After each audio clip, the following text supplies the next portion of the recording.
for February 10th, 2021 at 7:02 p.m. Could I ask Ms. Kovarai for roll call of members present, please? Clayton Koo, Here. Marie Brizuela, Here. Andrea Jordan, Here. Manufo Leah Inga Anawai, Here. Maybell Monio.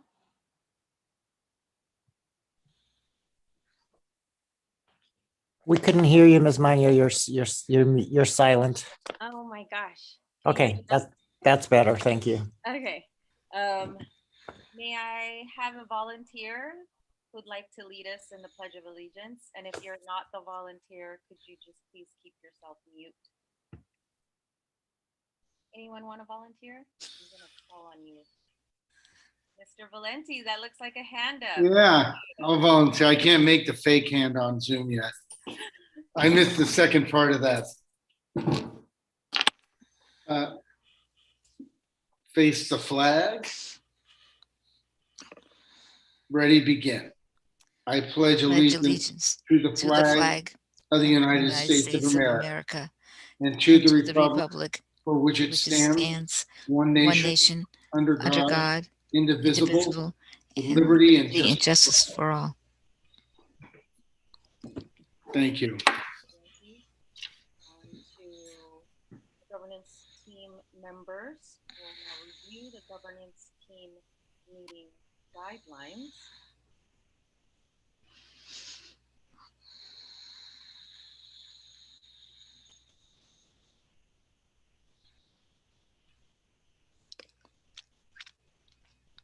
Okay. And now on to the approval of the agenda. Take a motion to approve the agenda. It's hard to hear what you're saying. I'll take a motion to approve the agenda.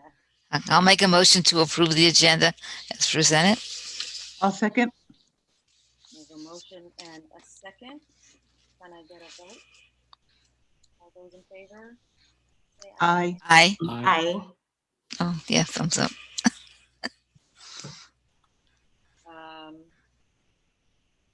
So on to item number 6, we will start our public hearing at 7:05 p.m.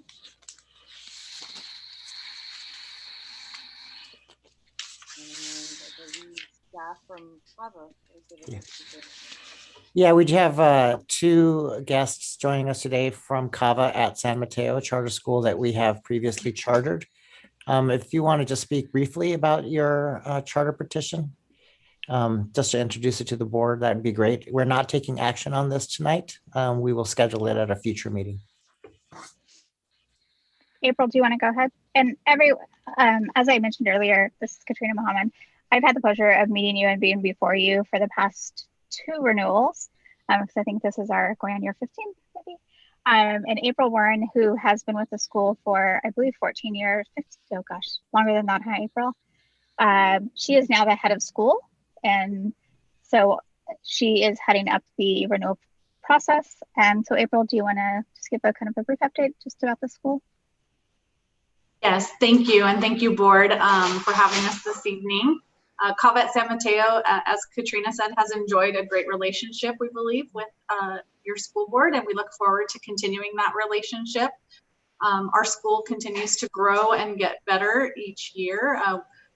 Although I don't have any information, as most of you are probably aware, regarding state accountability from last year, we did see a more than 10% increase in graduation rates over last year, and an increase in our career and college readiness. So that combined with us making new offerings to our students with our Destinations Career Academy and other popular offerings, we are excited about the future of our school.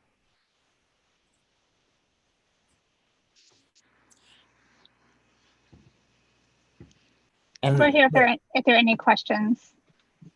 Yeah, so tonight is not really an opportunity for the board to ask Mhm. questions. It's for public comment, and we do not have any comment cards registered for tonight. So if it's an opportunity for the board to get familiar with the petition, hear from the public, any concerns or any comments, and then they will take action at a future meeting.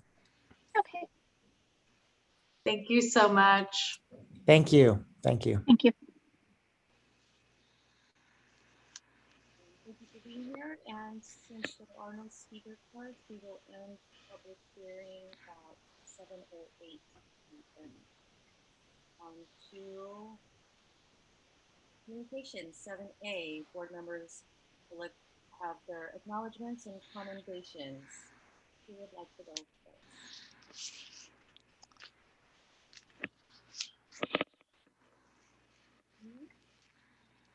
Mr. Koo? Oh, sorry, I couldn't hear you. I know it's good. Wow. Sorry about that. Just a couple of things just want to commend on. I attended a couple of PEAC meetings with Dr. Joyner in regards to the LCAP goals a month ago, as well as last night, and just want to just say she did a great job and try to bring as many parents to the meetings. And it was just great, great conversations, hearing what parents' concerns were in regards to some of those LCAP goals, and look forward to kind of attending more of those as they come up this year. Also, I attended the JCPTA Founders Day event last week.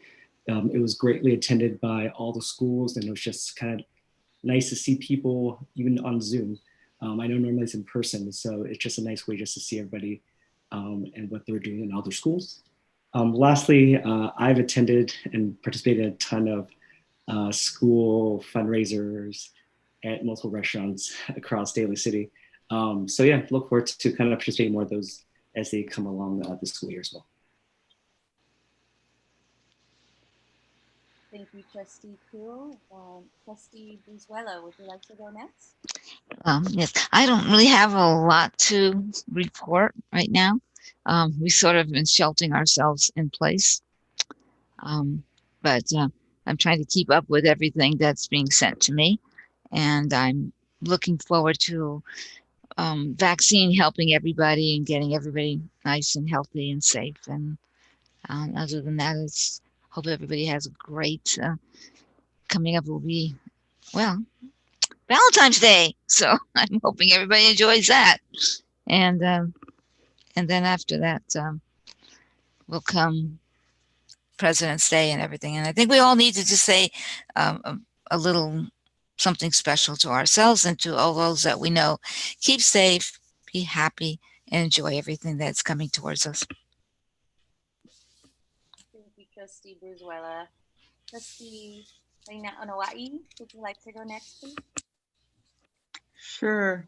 Good evening, everyone. I too don't have a lot to report, but I am enjoying seeing a lot of events or being part of events and learning more about Black History Month. And I've appreciated being invited to different things on that level, and just excited about, really excited about the energy that has come up from the events that I've been a part of. And then, you know, unfortunately, the passing of Cicely Tyson and seeing a lot of the highlights around her. I grew up, you know, watching her and just really appreciating her gift.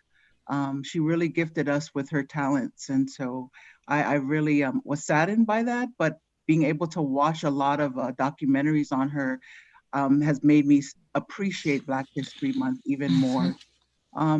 And then I had a wonderful article that my niece down in LA had wrote about Happy Galentine's Day. Oh, you know, so I had highlighted that, and I think she's going to be a huge editor-in-chief following her mom's steps, as her mother is the first African-American executive vice president for CBS, Tiffany Smith Onawai. So we celebrate her. She's been on many panels with our current Madam Vice President, and I've been watching her this month.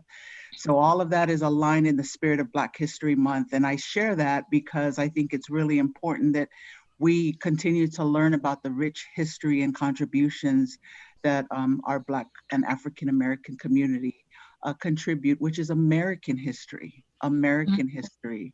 So other than that, I wish you all well. I got the vaccine. I know good. I got the vaccine. I won't talk about the backlash that I got from people who don't understand the importance of us remaining safe, but I'm happy that I was able to get the vaccine, and I'm waiting for my second dose. And I just, I wish you all well. I saw the recommendation for us to double up on masks. I don't know what that's gonna look like for us, but everything keeps moving and moving differently. So I wish you all well. Let's hang in there together. Trustee Jordan, do you have anything? Absolutely. I don't have much as well. Good evening, everyone. I'm happy to be here and, that we're all safe and well. I will be on Saturday volunteering at Woodrow Wilson for food distribution. So I'm excited to do that. And to mask up double time, because I know that is the recommendation going forward. I know it's like we're at the finish line. It's coming. The vaccine is coming. We just have to be a little bit more patient. I know it's almost a year since we've been on this lockdown, and I know, everyone with children and working from home, and we just got to hang in there. We're going to get through this. And, I am also celebrating Black History Month. I'm actually really excited. My kindergartner and my 8th grader have been, talking about homework that they've been given or articles that they've been told to read. And so I'm really happy that the schools are incorporating that into the education, because yes, it is a part of American history, and it's not always pretty. I mean, majority of it is a little bit, dismal, to say the least, but there are things that have come out of that. There have been laws that have been passed that have really, truly moved things forward, not just for African Americans, but for every single one of us. And so, we have to pay respect to our ancestors and our history. And I'm hoping everyone is doing the same, and again, being safe and being hopeful for what the future is going to hold. Well said, Trustee Jordan, and I agree. And I wish everybody a happy Black History Month and celebrating the culture and our diversity, especially here in the Bay Area. I attended the CSBA board president workshop for the first time, and I thought it was very beneficial, especially for us, to allow me to help facilitate these meetings a lot better. So definitely going to put what I've learned to use here. Thank you all for sharing, and we'll move on to Superintendent Comments. Mr. Vidales. Yeah, thank you, Ms. Manio. So I just want to report a bit. The last 3 weeks, health conditions have improved greatly in our county and even in our city. Each of the last 3 weeks, the city of Daly City has reported 100 fewer new cases over the course of the week. So in the last 3 weeks, we've dropped by more than 300 cases for the week, which it did get up at a pretty high level there for a while.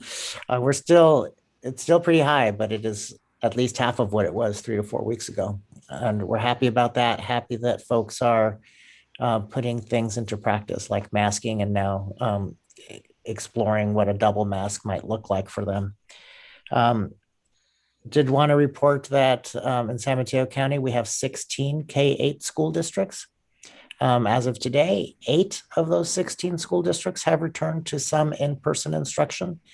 5 more have announced that they will be resuming in-person instruction here in the next 4 to 5 weeks.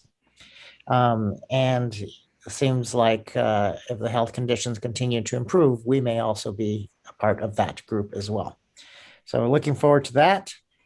And we're excited about the vaccine. The vaccine is now being opened to educators, folks that work in schools. And so as soon as the supply ramps up so that there's enough for the 65 and above and educators, our school district will start notifying our employees about how they might make an appointment. So we're excited about that.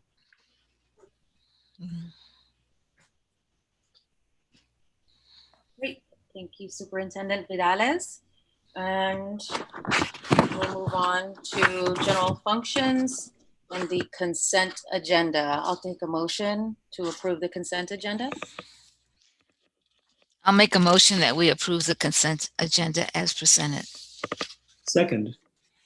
I have a motion and a second. Can I get a vote for those approved? Say aye. Aye. Aye. Aye. Perfect. That was unanimous. Okay.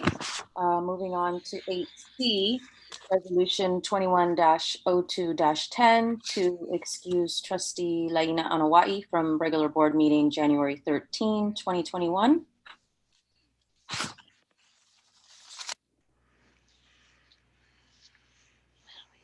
I'll take a motion to approve. It's 8C. We're at 8C. I motion to approve. I motion to approve the excuse of Trustee Liaga Anawai from the regular board meeting on January 13th. I'll second that motion. Got a motion in a second. Can I get a vote for those approved? Say aye. Aye. Aye. Aye. Unanimous. Great. Moving on to 8B, Resolution 21-02-10A, the National School Counseling Week. The administration recommends adoption of Resolution 21-02-10A, designating the week of February 1 through 5 as National School Counseling Week, and celebrating across JESD the week of February 22 to 26, 2021.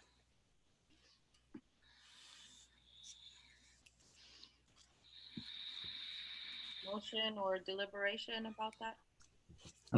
I'll make a motion that we adopt resolution number 21-02-10A, National School Counseling Week, as presented. I'll second that motion. Got a motion and a second. All those approved say aye. Aye. Aye. Dallas, did you want to say something about it? Yeah, so we got notice of this National Counselors Week after after our last board meeting, so we were not able to put it on that agenda and celebrate during the week that it's designated. So we, as part of the resolution, have incorporated celebration of the Counselor Week for the week that we return after President's Week. Great. Thank you for that, Superintendent Vidales. This is such important work, especially now with all of the mental health support that we're needing during this pandemic. I think it's wonderful that we're able to still acknowledge the work, even though it is after the week that is actually designated. So thank you for catching that and allowing us the opportunity as a district to recognize National School Counseling Week. Well said, Trustee Laina Anawai. Thank you. On to 8E, the Governance Handbook. The administration recommends the board review and adopt the JESD Governance Handbook 2021. Updates were discussed and developed with the assistance of CSBA at a governance leadership workshop on January 23, 2021. Does anyone want to discuss the changes?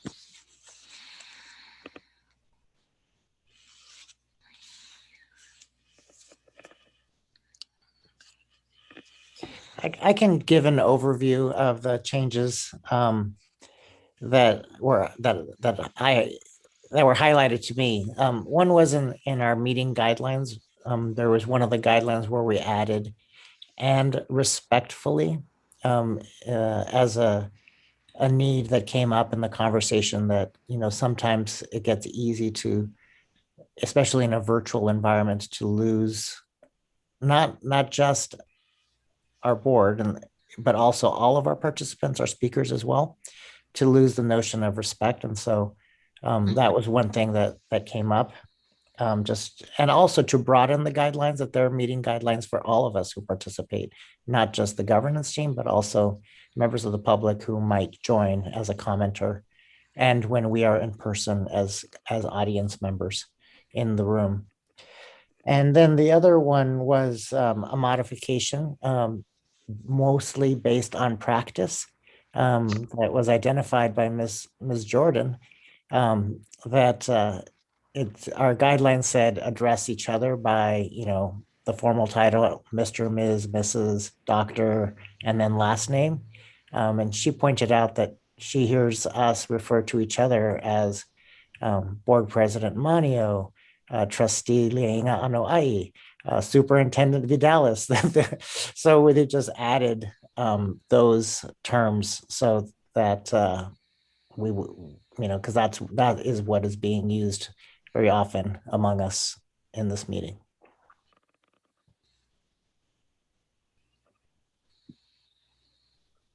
Yes. I didn't get to stay during the duration of our workshop, but what I will say is that I agree with what was shared by Superintendent Mr. Vidalis or Mr. Vidalis. I will say that what I appreciate is that I agree with the update on the board meeting guidelines. But what I appreciate about us getting together during this annual workshop is the refresher. For me with CSBA, having that one-on-one with them, it allows for us to really revisit our board guidelines and to see if they're still relative to the work that we're currently doing, especially during the pandemic. And Luann always does a stellar job of engaging us in good conversation. So I hope that you had that experience as you are new on the team right now. Miss Jordan, Trustee Jordan, Luann has been with us since I've been here, and I've always appreciated the fact that she's been able to bring us together and really give us a sense and culminate the work and the spirit of the work that we hope to do here and continue. So I felt that when I was able to share some time with everyone at that workshop. So I appreciate it.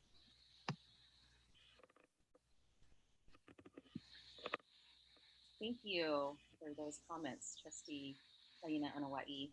I also agree that these were valuable changes and also that they were minor, and luckily they were minor. We didn't have to change too much. I think we're still definitely aligned with district goals even through our current situation. So I believe we have to take action on this item. So I will take a motion on it if there's no more discussion. I'll make the motion for us to, as the administration recommends, the board review and adopt the Jefferson Elementary School District Governance Handbook 2021 updates discussed, developed with assistance from the California School Board Association at our governance workshop on January 23rd, 2021. Second. I have first and a second. All those in favor say aye. Aye. Aye. Great, that's unanimous. Thank you. And now we're at 9B, School Accountability Report Card, SARC, is updated annually to provide the community with information regarding each school. These are annual updates for the 2020-2021 school year. Do we want to discuss, or do we have any comments from administration staff? Did you say it was 9C? 9B. Oh, okay, 9B. We were just bringing those forward. All the schools have updated their SARCs, and so we just need approval on those updates.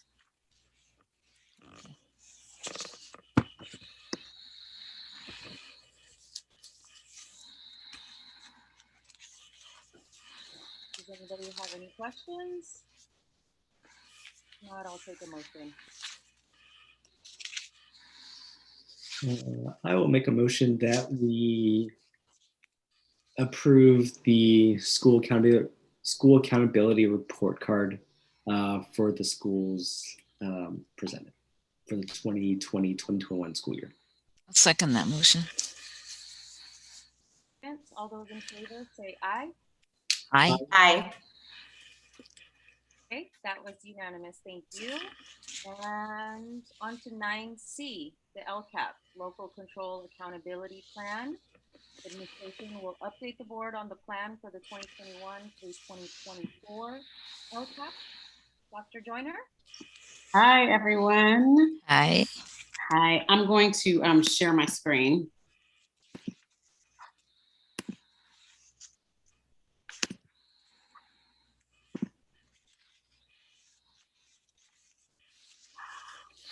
And then let me know if you all can see it.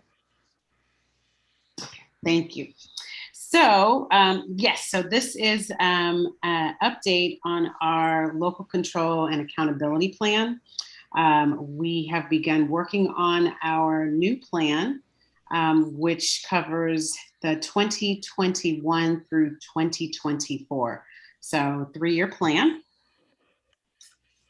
So just to recap, the LCAP is a 3-year plan, and it describes the goals, actions, services, and expenditures that we use to support all of our students and the state and local priorities.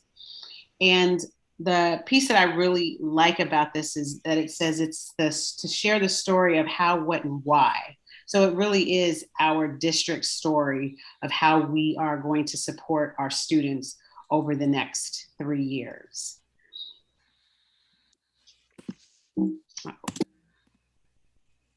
Sorry about this. So our LCAP establishes our vision for improving the outcomes for all of our students. It also establishes the means to provide access and opportunity, which is inevitably equity, and it ensures equitable practices in support of all of our students.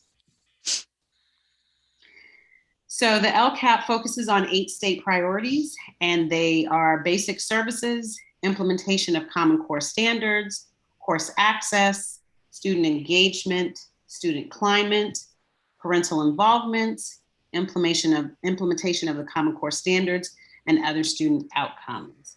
And so we focus our work towards these 8 priorities.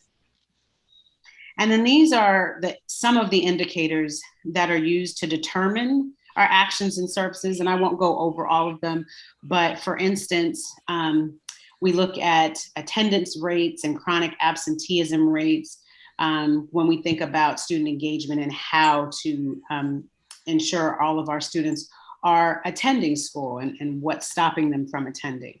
And we look at, in terms of climate, just suspension rates, expulsion rates, different things like that. So all of these are various indicators under each priority that we will look at and use as we think about how to best support our students. So here is the timeline for our LCAP. We did start back in January, and each month, PIAC and the LCAP committee, which is our stakeholders. So the parent involvement is our parent stakeholders. Our LCAP committee is our staff stakeholders. We have DLAC, which is our district English learner parent stakeholders, and we meet quarterly with DLAC and we meet monthly with PIAC and the LCAP committee. So we meet monthly and we look at the goals and we discuss data. So just to show you each month what is happening. And in April, we will review kind of in total what we've done thus far. In March, we have a week where our AFT and CSEA, so all of our staff, take a look at what we've written thus far and provide feedback. And because of the pandemic, we have to do this virtually. So we are providing a week so that gives everyone time to take a look at the document and provide their feedback. And then in May, we will have board and public review of the LCAP. So by May, we should have most everything done with it. If there's any feedback from the public review, then we will revise. And then in June, we will bring it to you all and hopefully get it board approved. So this is our timeline. And so just to give you a little understanding of what we do each month with in working with the LCAP, each month, again, PIAC and the LCAP committee meet, and we meet at different times. And each meeting, we look at data that speaks to the goal. So each month we're working on either one goal or two goals. So last month in January, we worked on goals 1 and 3. This month we're working on goal 2. Next month we'll be working on goals 4 and 5. So we look at data as it pertains to those goals. And again, the pandemic has made Zoom the way of doing things. So we have to get creative in ways to get feedback. And so we're using the Jamboard, which is a way for everyone to provide their feedback and their thinking. And then we review the Jamboard and all of the data and the feedback from parents. So the parents put their information on yellow stickies and the staff put their feedback on pink stickies, and then we review the information. And at each meeting, the staff and the parents are put into small groups, and they work together to review the data and have conversation around the goal. And then we meet with the budget department once we make the revisions and determine what funding sources and how much those actions can be funded. So this is just an overview of what it looks like each month. So I'm gonna go over our goals. In the past, we've had 4 goals. This year, we have a new goal, and I will talk briefly about that goal. So goal 1, improve student learning outcomes and skills to prepare them for college and career. Goal 2 is our new goal. And goal 2 is a very focused goal, and this is improving the academic success of our English learners. And so our actions and services and strategies under goal 2 will be to support, put a deeper level of support for our English learners.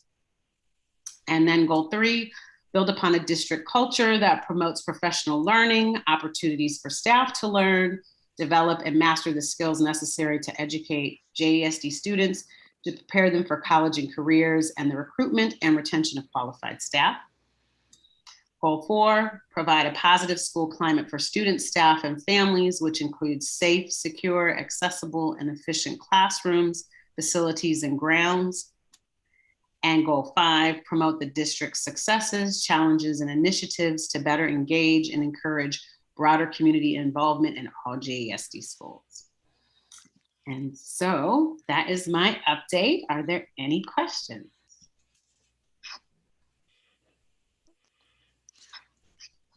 Sounds great. So. Thank you.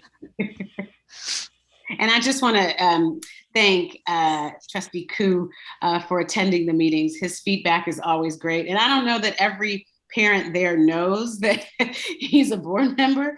So, and I hope they don't, because it seems like I pop into the rooms to listen to the conversation and it's free flowing. No one seems inhibited because, you know, that he's a board member. Everyone is very honest and open and sharing, and he is a part of the group. So thank you so much for attending. Yeah, I was going to say, I appreciate that everybody's really sort of open. And I think it's nice that they don't consider me a school board member, because I feel like a lot of their comments are a lot more honest. And I think it's actually a lot more helpful, especially when they put comments on that Jamboard where they actually are providing parent feedback. Because I think honest feedback is a lot better than sort of like feedback that isn't necessarily as honest or as like real as it could actually be if I was there or I wasn't there or not. Yeah. Thank you. Thanks again. Thank you, Dr. Joyner. Thank you. Appreciate you. Joyner, for your presentation and all of the good information. I love Jamboard, and I just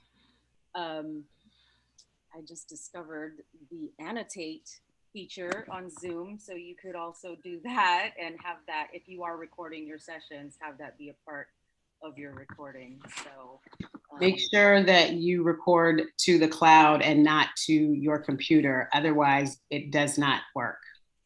Yes, agreed. And it eats up all kinds of space. I've been there. Thank you, Dr. Joyner. We appreciate your work. Thank you. I think, Dr. Joyner, we need the board to affirm the goals, the 5 goals. So we build the LCAP around that. So every year we ask the board to affirm the goals. We do have a new goal, goal 2. It is not really a new goal. It was under goal 1 before, but because it is because the data does demonstrate that we do need to do some intensive activities and work to improve the academic success of our English learners, we decided to pull it as a separate goal. So it stands alone instead of being part of general academic outcomes. So we could take a motion from the board to affirm the 5 goals as presented. That would be great. You want to make a motion? I will make a motion that we affirm the 5 goals listed in the LCAP for 2021 to 2024. Second that motion. First and a second. Can I get a vote? All those in favor say aye, please. Aye. Aye. Aye. Thank you again, Dr. And moving on to item 10A, certificated retirements. The administration recommends approval of the retirement request from the following certificated employees and requests appropriate resolutions be prepared commending them for their years of service with the district. Rachel McClurg-Paget from JFK DS, 4th grade teacher, effective 6/12/21. Ms. Paget has been employed by the district since 10/8/97. And Elaine Olivier, Daniel Webster, 2nd grade teacher, effective 6/12/2021. Ms. Olivier has been employed by the district since 10/11/79. That's before a couple of people here have been born. Yeah, I actually think we're still on item 10, Yeah. the business items. Item 10, I believe, yeah, we jumped Sorry about ahead. that. Hey, they get double shout outs today. Yeah. All right, Yes. for the record. Thanks, I'll see you in a little bit. Okay, thank you. Sure. My apologies. We are actually on 10G, fiscal year 2019-2020 annual financial audit reports for year ended June 30, 2020. Ahmad Garabe, audit partner with. It's all difficult. They're all difficult. It's Aid Bailey. Aid Bailey will be in attendance to summarize the results of the 2019-2020 annual financial audit of the district. The administration recommends acceptance and approval of the audited annual financial reports for fiscal year 2019-2020 ended June 30, 2020, as submitted by the auditing firm. And Mr. Ahmad, thank you for the correction. All right. Thank you for having me. This is the annual audit for the district. Along with that comes a couple of other audits, which is the bond audits relating to Measure U and Measure I, if I got those names correct. Each one is a little different than the other. The main one obviously would be the district audit. It is the scope of the audit is to ensure that the financial statements are fairly stated. It is a process in which we started out at the beginning of the year. We test the internal controls during the interim phase. Around March or April timeframe, we take a look at various compliance requirements that the district would have to adhere to. As soon as the district closes in June or July, we come back in August and we obtain the financial information from the district. And this is the process in which we confirm these balances.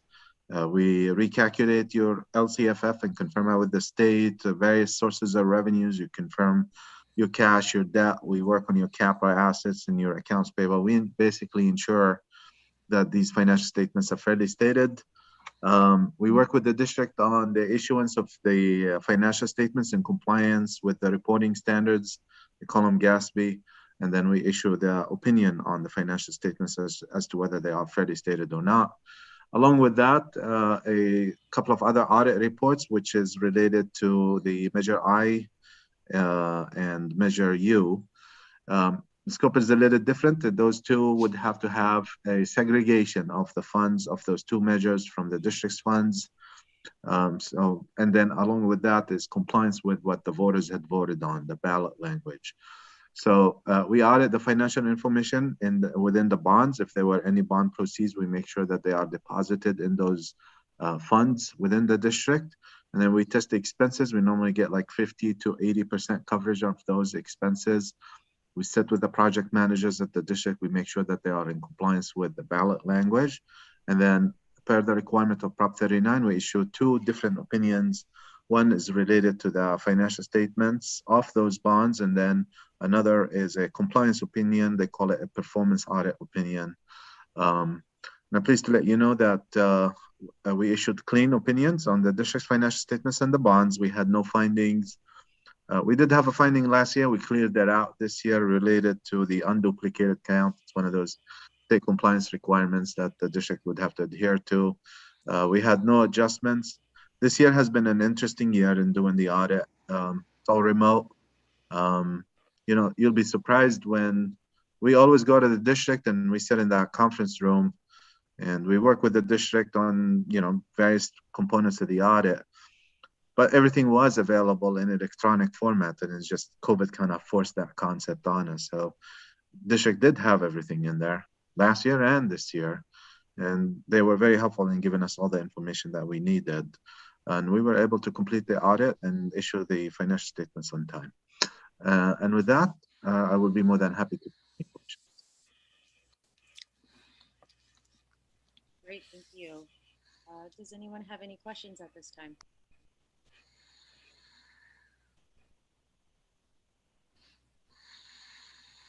No questions, just glad to hear we have no findings and that you're able to give us the green light. I just had a curiosity question with regards to you doing this all virtually. As far as the timeline, was there an impact on you doing it virtually versus you being at the district office in the past? Just out of curiosity. Not quite. There was really no impact in terms of the timelines. In fact, it was a lot more efficient. You know, we always go out to the sites and we test the attendance, we test the student bodies. So that stuff we had to do remotely. This is an existing client, so we know who signs on what.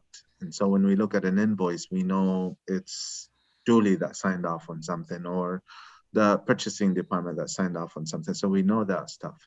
I would imagine that it'll be a little difficult if you didn't know the client, but we did know the client in this particular case, and we were able to complete it on time. Thank you. Well, we're definitely glad that you were able to complete the job necessary a lot more efficiently this time around, and absolutely glad that our sheets are balanced and we have no red flags. So thank you for that and for your time here this evening.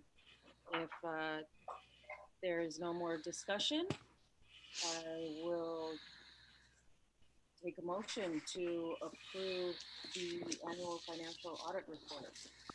I make a motion to approve the annual financial audit report for years ended June 30th, 2020. Second.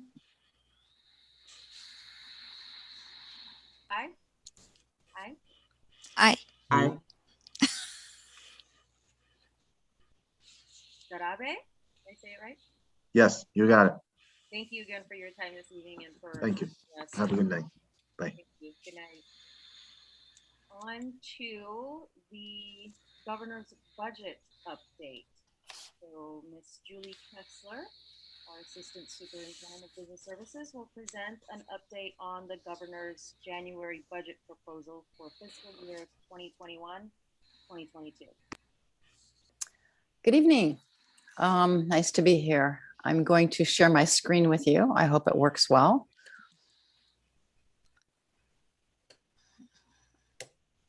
Oh boy. This one, the meeting, the middle. Okay, here we go. I don't know what that was. Okay, can you see that? Nothing changed. No, we don't see it yet. Oh, okay. Sorry. I see it. Hold on. We see you, but that's it. Great. No, it's okay. I've got the share screen. Julie, do you need to go ahead and do it? Because I have it up. Yes, please. I even practiced this today, but not on a Zoom meeting. So thank you. Please do that. All right. It's here.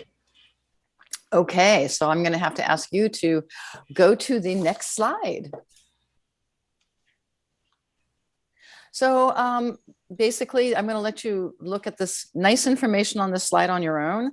Just kind of want to let you know it's been a crazy year due to COVID, stock market, unemployment, gross domestic product, stimulus funds. There was a lot going on, but I'd rather get to the meat and potatoes of California. So next slide, please. So here's also some interesting information. And what I want to point out here is under the second bullet of the COVID in economics is what we ended up with was a K-shaped economy recovery. You know, we looked at possible L shape, which would have been the worst, down and not coming up.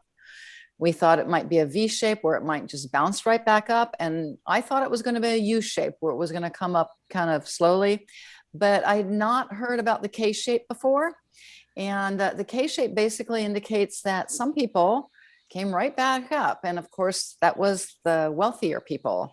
And the hardest hit were the low wage earners. And they were not only hardest hit by the economy, but also by COVID itself. So it's, you know, the stock market and everything is like way up and the state is doing well, but only some of the people are doing well. Also at the bottom of the slide, I don't think you can see it there, or at least I can't see it. There we go. You know, with everything that's gone on here, the median price house in California has still increased by 15.4% in a 13-month period. It's gone up from $617,000 to $712,000. So that is kind of shocking and actually quite disturbing, because we know we have housing crisis here, and affordable housing is very difficult to come by. And with that kind of a jump, people already couldn't afford it, and now it's up even higher. So don't ask me how that happened here, but it has. So if you can go on to the next slide, please. Now, normally Prop 98 is not a very interesting slide to talk about, but today it really is this year. So because we have a new board member, and that board member may already know, but Prop 98, which was an amendment to the Constitution, it established a minimum guarantee for funding for K-14 education. Unfortunately, rather than being a floor funding, which is what it was supposed to be, it's more like a ceiling funding. It becomes the floor and the ceiling. So you're really just squished there. Now, and we've gone below the floor in the past, but rarely do we go above the floor. And if we do go above the floor, it's a temporary, one-time above the floor. So for the most part, we usually get, if it's a test 1 year, and I won't go into what test 1 really is, except that it does it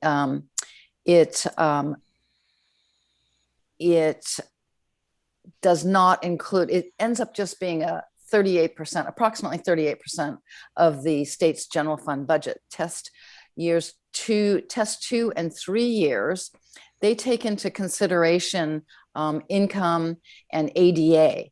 And so we're in a test year 1 year right now, a large part due to declining enrollment in the state.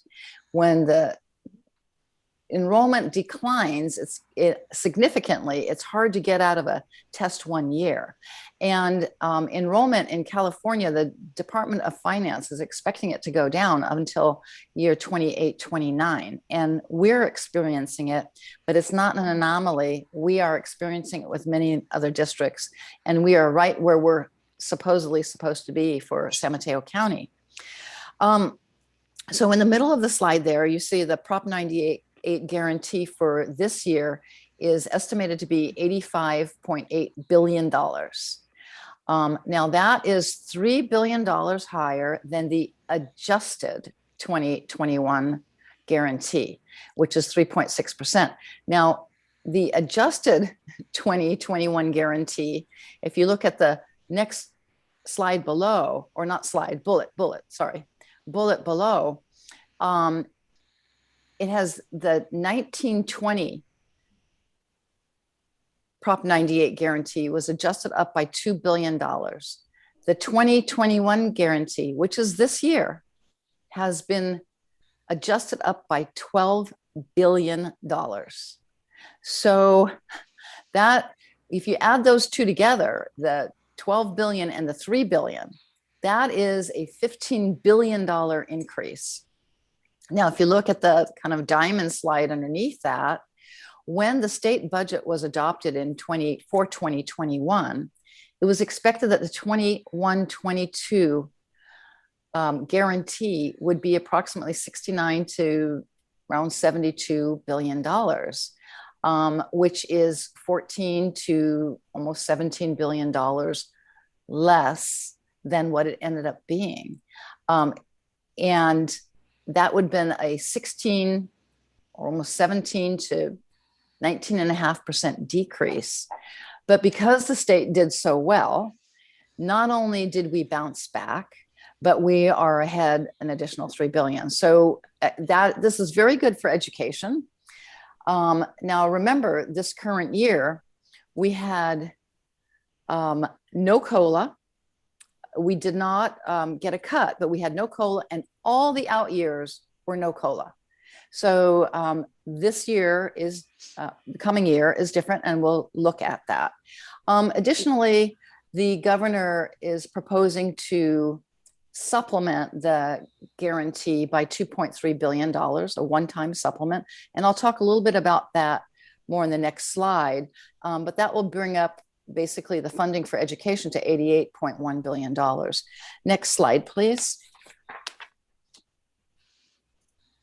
Okay, so what does the governor propose to fund with this $88.1 billion?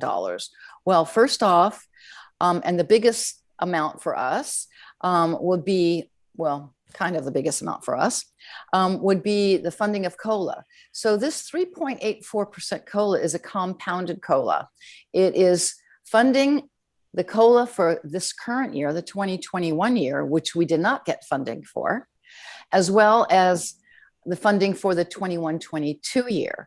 So when you compound this 2.31% and 1.5%, you end up with a 3.84%, which would be applied to the LCFF, but only to the LCFF. The next bullet below, as you can see, special ed and other categorical programs will only get the 1.5% COLA, according to, this is all according to the governor's proposed budget.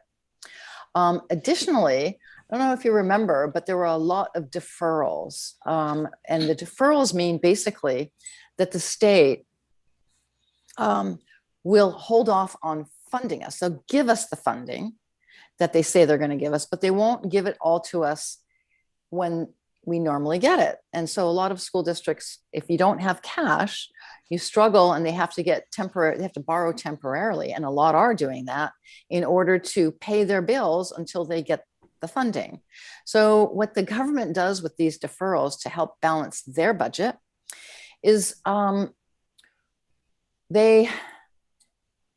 they say we're going to get the funds, but they're going to pay us in the following year. Now, when you do something like that, they say we can recognize the revenues. We can recognize that we have an account receivable from the state, but the state says they're not going to recognize the payable until the following year. So it's kind of a real smoke and mirrors thing. In any case, the governor proposes to pay off $7.3 billion of the $11 billion in deferrals in the 21-22 year. This does not do anything for the current year that we're in right now. In 2021, we also have a lot of deferrals, and we'll have to live with those deferrals. We will get those funds, but they're pushing it out. So that leaves us with about $3.7 billion of deferrals in the following year.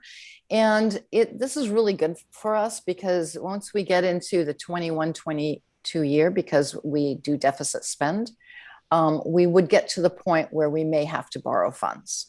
And this will keep us from having to borrow those funds. The next item there, that's an ongoing amount. Now, this governor is very much interested in early intervention. So he funded it for this year where we did not, it wasn't restricted, but he's also proposing that he will fund about $300 million next year. We would expect to get somewhere between $400,000 and $667,000 next year, and this should be ongoing. So it'll be further years.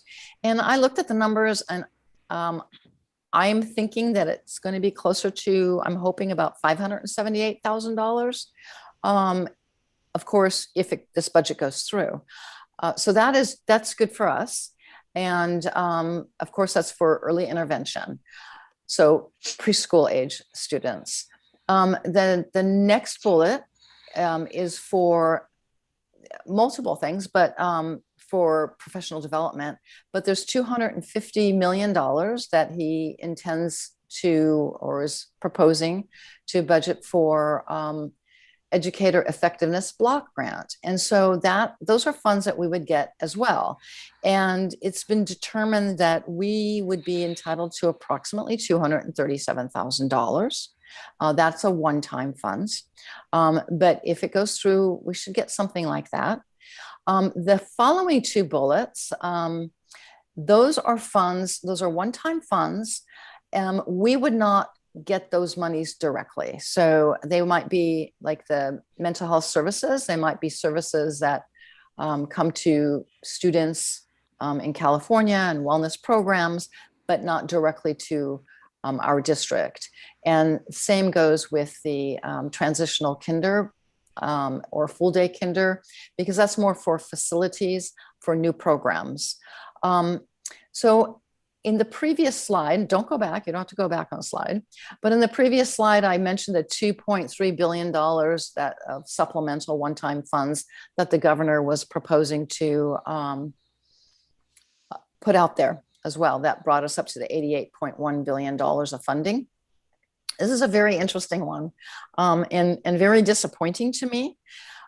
In the 2021 budget, the governor wanted to supplement K-14 education by giving an additional 1.5% of the general fund budget up to $12.4 billion over the future years until, in order to push the amount that K-14 education got from 38% of the state budget up to 40% of the state budget. Now, in doing this, it would have pushed up Prop 98 and been ongoing and would have been great for education. Well, he has proposed to repeal that he wanted in the budget for this year. He's now proposing to repeal that up to $12.4 billion to schools and replace it with one-time monies of $2.3 billion. So it's pretty easy to do the math there, that we would be shortchanged $10 billion. And because it's considered one time, it would not go into the Prop 98 base. So it really ends up being a one-time thing. And that's truly disappointing that he put it in and then now he wants to take it out. So next slide, please. So more of what that $88.1 billion would fund. Now, this was in his budget. It's not going to happen, but I want to put it out here because it was in his budget and he was pushing this. So this was a reopening of in-person school now. And of course, the deadline for applying for this was February 1st of this year. And the opening of school would have been February 16th, and there would be funding for it. And there'd be a considerable amount of funding, but there were a lot of requirements in it. And the biggest requirement is that the legislature would have had to approve this. And the legislature has not approved it. And included in this was like COVID testing. There was a plan for reopening. There was, you had to have a collective bargaining agreement and a whole lot of things. But the legislature has its own idea about what it wants to do, and that is in AB 10. And now it hasn't passed yet, but all this has to come fast, right? Because if they want to open up this year, if they want schools to do it, then it has to pass soon. Now, the legislature, what they are wanting is to open up schools, basically all districts, as long as they're not in deep purple. So that's like 25 and 100,000 cases within 2 weeks of not being in that deep purple. And there would be no extra dollars attached to this because they figure we're already getting the money for this year. And there would be no collective bargaining agreement required to do it. It would just be time to open. So the next slide, please. But this isn't going to, the governor's $2 billion isn't happening there. The next thing the governor wants to do is he wants to put $4.6 billion one-time funds towards expanding to academic achievement by expanding instructional minutes and targeting academic intervention. There would be no application for this, and this would be basically kind of to really increase the school year by summer school, by additional days perhaps next year, by additional minutes perhaps next year. The legislature has not approved this yet either. They do have their own idea of it as well, and that is AB 104. It's probably somewhat similar to what this would be. But if the governors went through, if you look at that last bullet there on that top part, we would get approximately $4 million for this. The legislature hasn't said put a dollar amount towards what they're thinking, but the LOA has chimed in and said that they didn't feel that $4.6 billion should be put towards this. They recommended $1.5 billion, and that the remaining amount go towards paying down the rest of the deferrals, which makes sense. And in any case, that's what the LOA is chiming in on. Also in this budget is funding the Prop 98 Rainy Day Fund, which is for education as opposed to the other Rainy Day Fund. And the amounts that he proposes funding it by would push the reserve up to being above the 3%. That 3% then causes the kick in of the maximum reserve cap in districts of 10%, starting the year 22-23. But you don't have to worry about that because we're just trying to keep up with the 3%. So we will not be have be forced to spend anything down because we don't have those funds to spend down. Next slide, please. This I put in every year, and that is what the Lcff calculator looks like, how you would, if you were so inclined to want to determine the monies that we would be getting, you could determine it yourself by this formula with a little bit more information with our ADA basically, and by grade span. So if you want to, you can, otherwise let's go on to the next slide. Okay, so this is what it looks like for us. The 21-22 LCFF for the district would be just over $57 million, which if you look in the middle, that's basically $1.6 million than what we had in the first interim. So that's what we get from the governor. Now, the thing is, if you look at the very bottom, the 3.84% COLA would bring us $2.1 million more, but we have a decreased unduplicated percent. And so the only thing that I'm bringing into this scenario that I'm showing you now is the increased amount for LCFF, but our decreased unduplicated percent, since now we know it. We didn't know it until January. So with a $2.1 million increase and a $500,000 decrease, that's how we get this $1.6 million increased funding for the 21-22 year. Next slide, please. Okay, so there are two different determinations of COLA in the out years. There's the DOF's determination of COLA, Department of Finance, and the school services. And school services, they're not just taking it out of the air. They're using other reputable calculations. So what I have here, which you see to the right in the green, first off, under the 21-22 year, I'm going to show you two different slides, one with the DOF, and the next one will show you with the school services, which is a more conservative one. And we always go with that more conservative one. And under the 21-22 year, that was the previous slide that you looked at. That's going to be the same in both because that's based on the governor's proposal. So under the 22-23 and 23-24 year, you see that the COLA is 2.98 and 3.05%, quite generous. That would bring us right below it, $3 million more in 22-23 and $4.6 million in 23-24. Although right below that, you can see that we still have that loss in unduplicated percent. And that is what the loss in unduplicated percent does to us. We lose $750,000 and nearly $800,000 in 22-23. So we want to always keep our unduplicated. We want to capture those students because they really help us to be able to fund the programs that we need to fund to support them.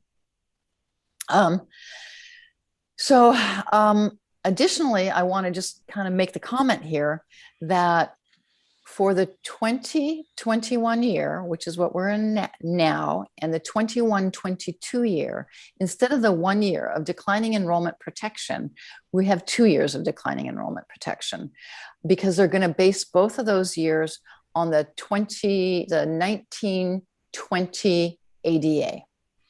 But once that's up, once these 2 years are up, the 22-23 year is going to be based on either that year if the enrollment goes up, or it's going to be based on the 21-22 year, so which would be next year. And right now this is not looking very good. So there is a cliff, and most districts are experiencing this cliff, that by the time we get to 22-23 years, declining enrollment will affect a lot of LCFF calculations in a very negative way. Next slide, please. So school services, COLA, instead of being the almost 3% in 22-23 and over 3% in 23-24, is a 1.28% and a 1.61%. So instead of those higher amounts, we still get more money, which again, remember this year's budget and our first interim are based on no COLA increases. So this would make our increase our 22-23 year by $2 million.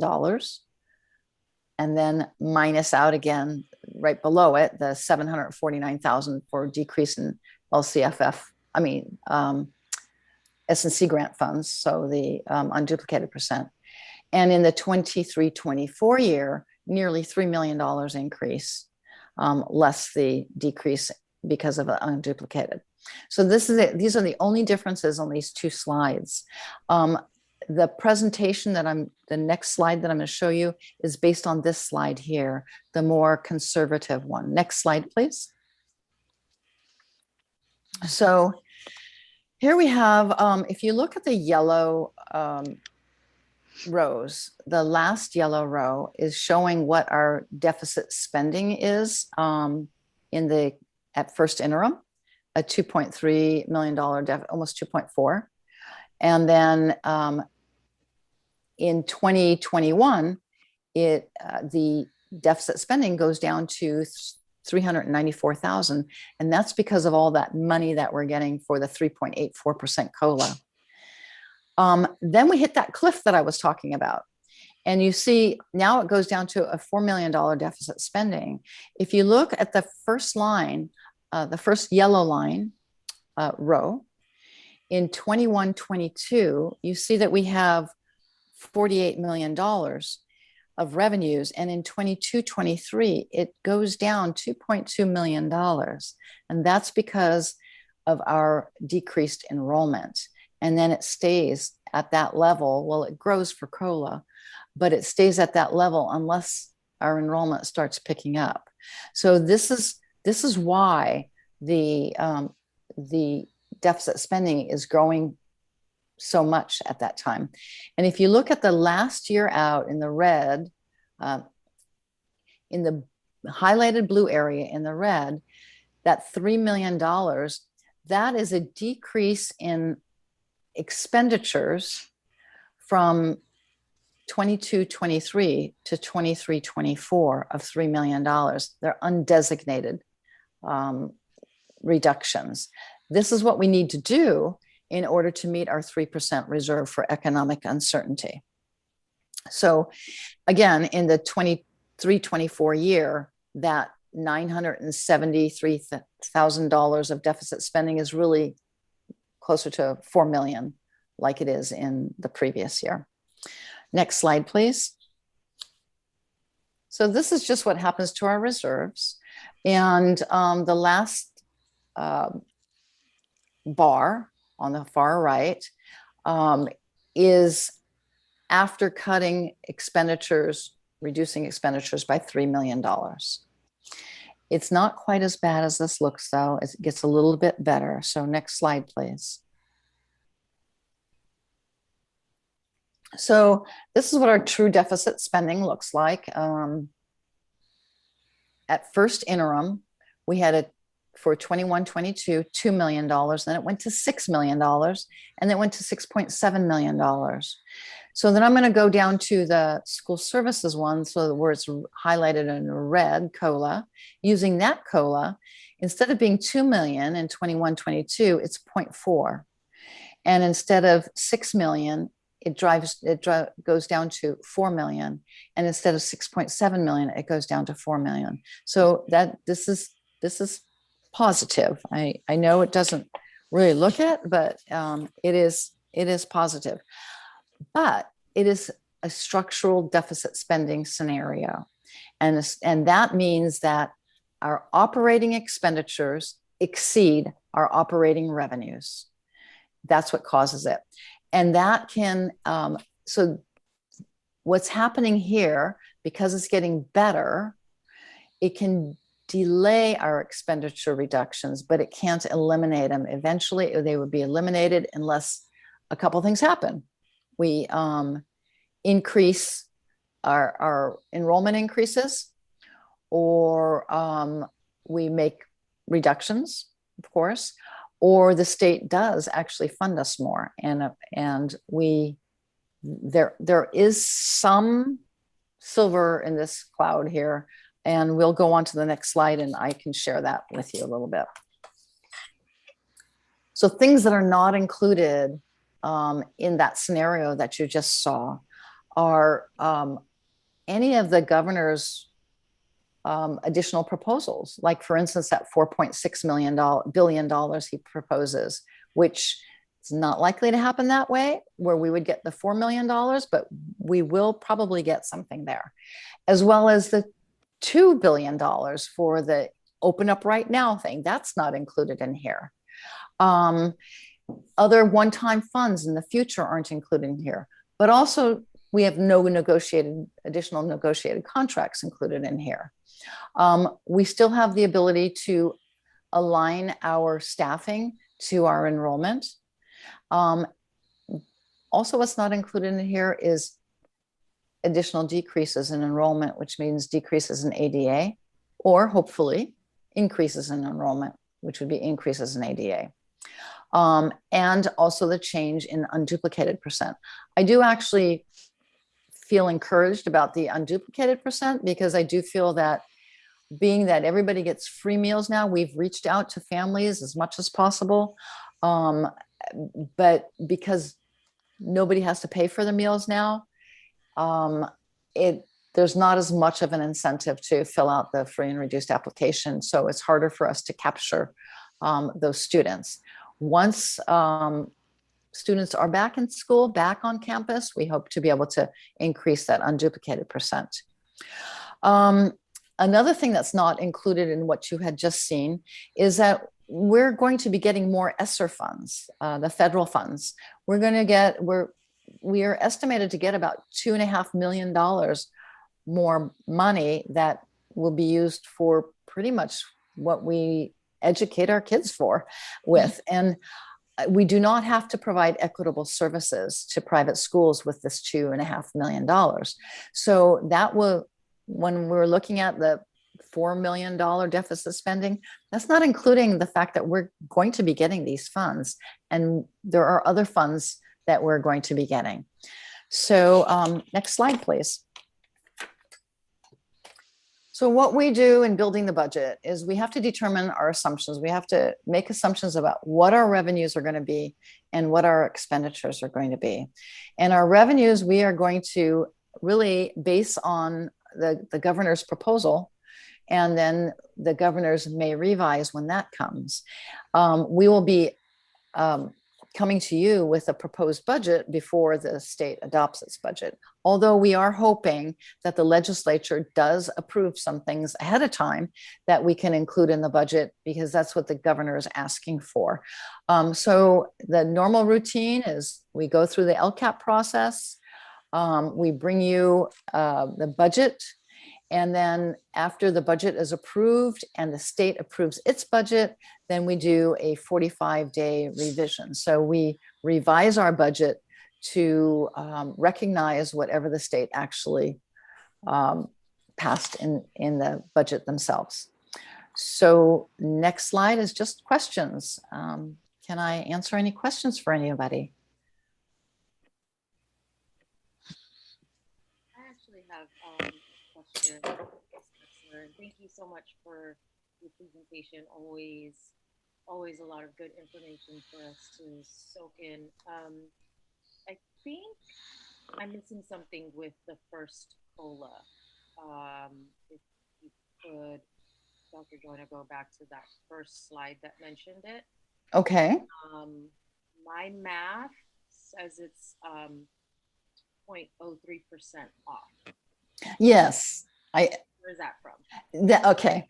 So actually, what you do is if you take, say, you take $1,000 and you take that $1,000 and you multiply it by 1.03231, Heidi, if you can, Dr. Joyner, if you can continue to go up to, up, more.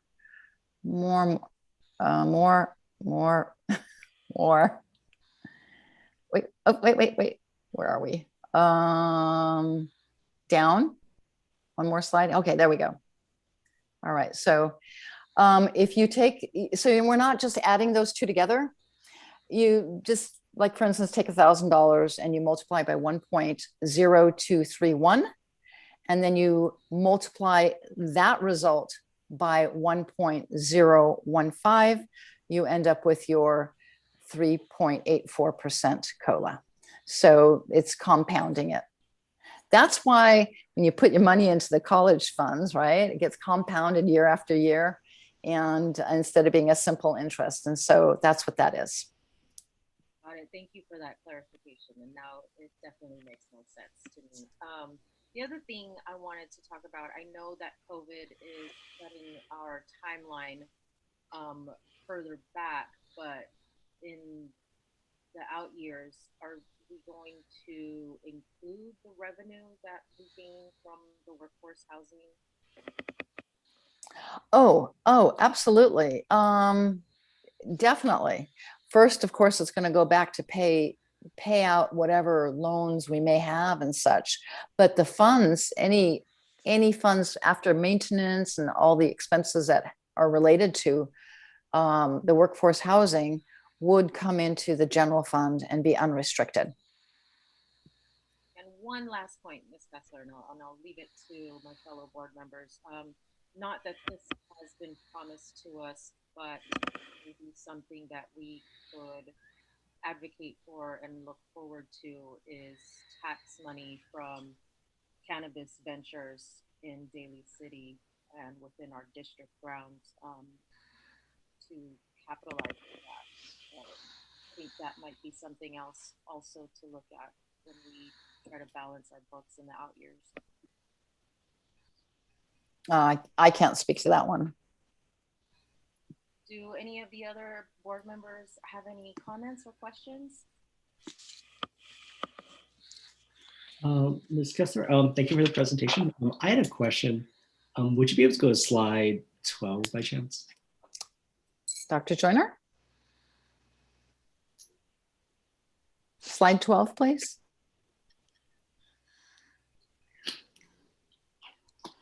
So, okay, so for the slide 12 in like that yellow section as well as that blue section, I know in the past we've talked about trying to anticipate sort of like deficit spending and sort of when we would have to specifically specify like reductions versus when we can hold off on that.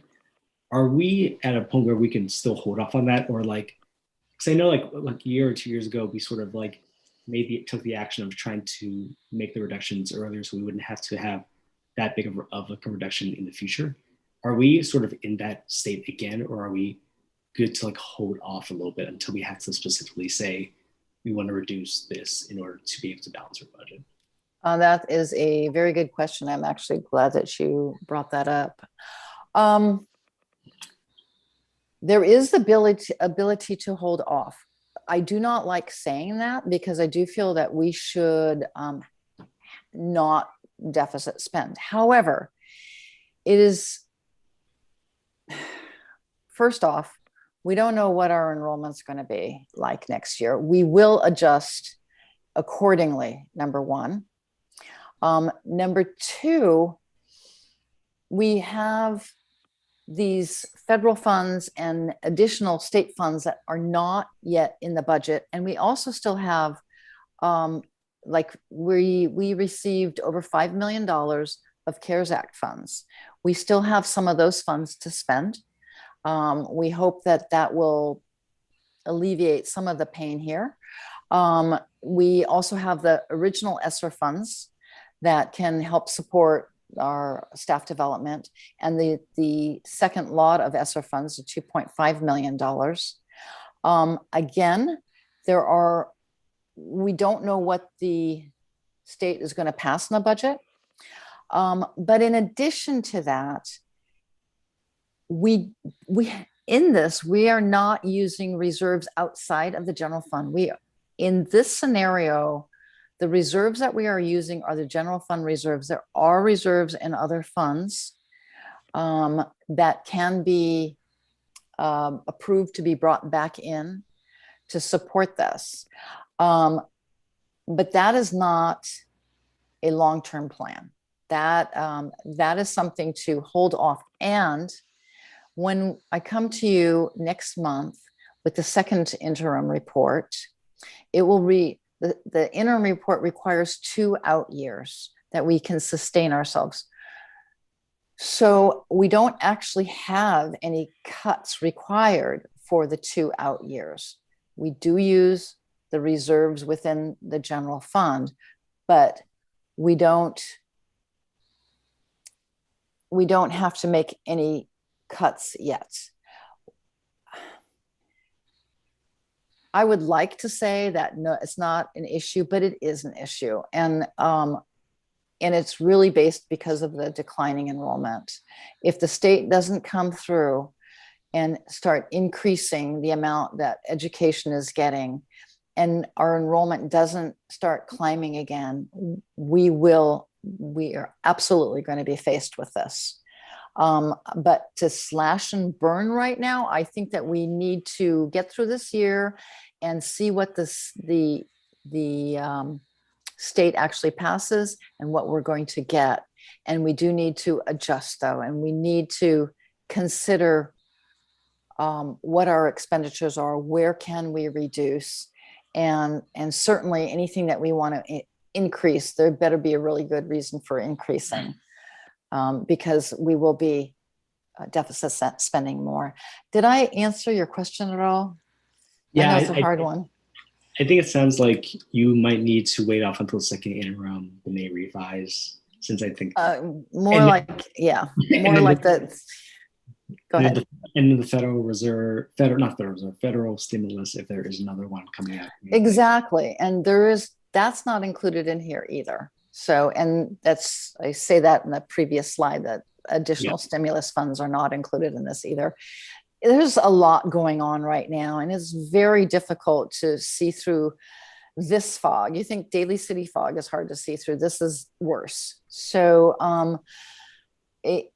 we don't want to slash and burn. We don't want to have a knee-jerk reaction. We want to recognize that this is not just going to go away on its own, but we can sustain for a little while here. Oh, cool. Yeah, then I think I will just wait for the next report. I agree with that. Second interim is not going to be all rosy. It's going to kind of look a lot like this, so you know. But hopefully we'll have like some information regarding like at the federal. I hope so, yes. Yeah. Cool. Okay, thank you. My pleasure.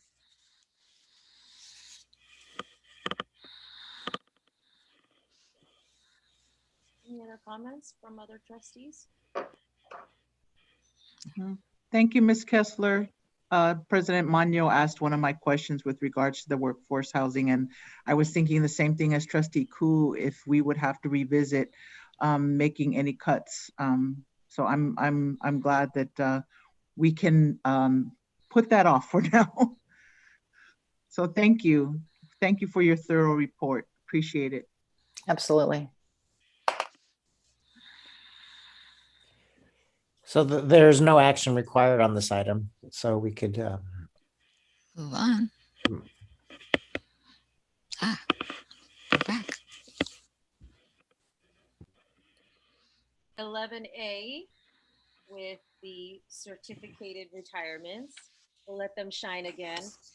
The administration recommends approval of the retirement requests from the following certificated employees and requests appropriate resolutions be prepared, commending them for their years of service with the district. Rachel McClurg-Paget from JFK and BS, 4th grade teacher, effective 6/12/2021. Ms. Paget has been employed by the district since 10/8/97. And Elaine Olivier from Daniel Webster, 2nd grade teacher, effective 6/12/2021. Ms. Olivier has been employed by the district since 10/11/79. Yeah, I'd just like to acknowledge all the hard work and commitment to our students and community over all these years. I've worked very closely with Rachel over the years. I know that Elaine, but I haven't had the opportunity to work so closely. But like you said, well, I was born in 1979. I was still a youngster. So congratulations to them both. And I certainly recommend their approval and any acclamations for their service. I would like to also comment on Elaine. She was a fantastic teacher, and she was one of the very few teachers that welcomed teaching a double class, right? Split class. And which is very difficult for teachers to do. It really is. But she was able to do it with both books open and none of the students waiting for the other group to get something. And she just had it in her, and that was always a trademark with her. So I just want to put a shout out to her. She was fantastic, and I wish her well. Definitely.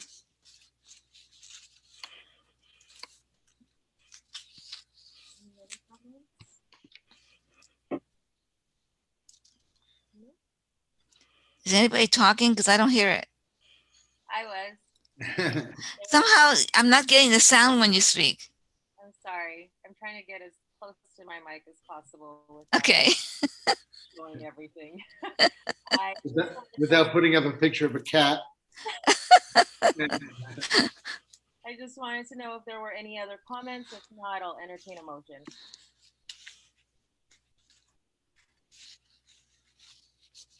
I'll make the motion.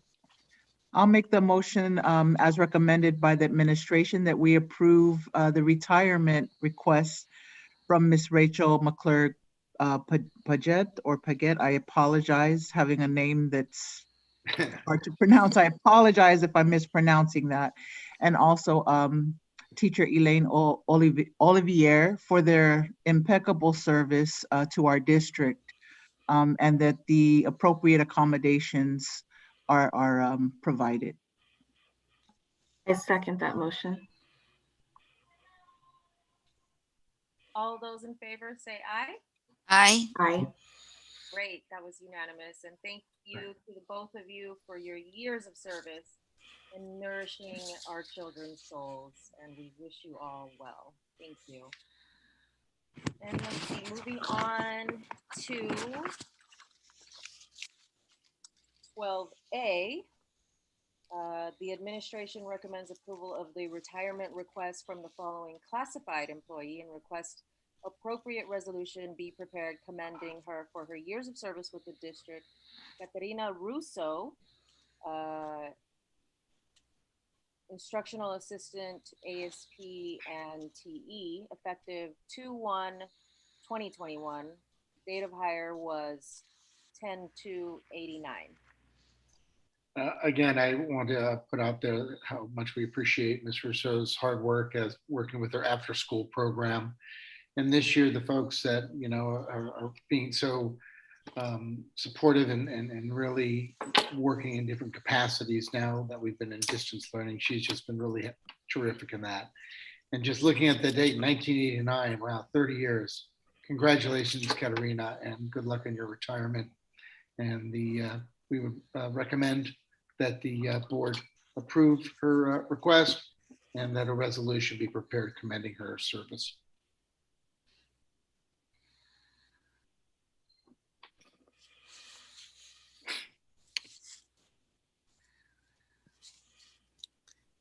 No other comments? Thank you, Mr. Valenti. I'll take a motion.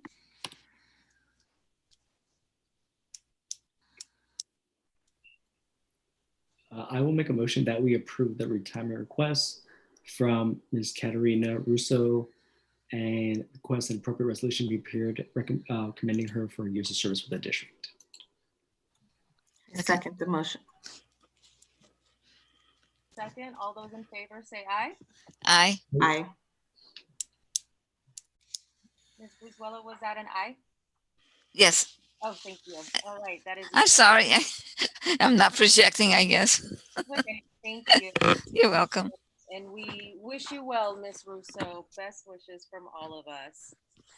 Now on to 13A, Board Policies, Administrative Regulations, October 2020 CSBA Board Policy Revisions, second reading.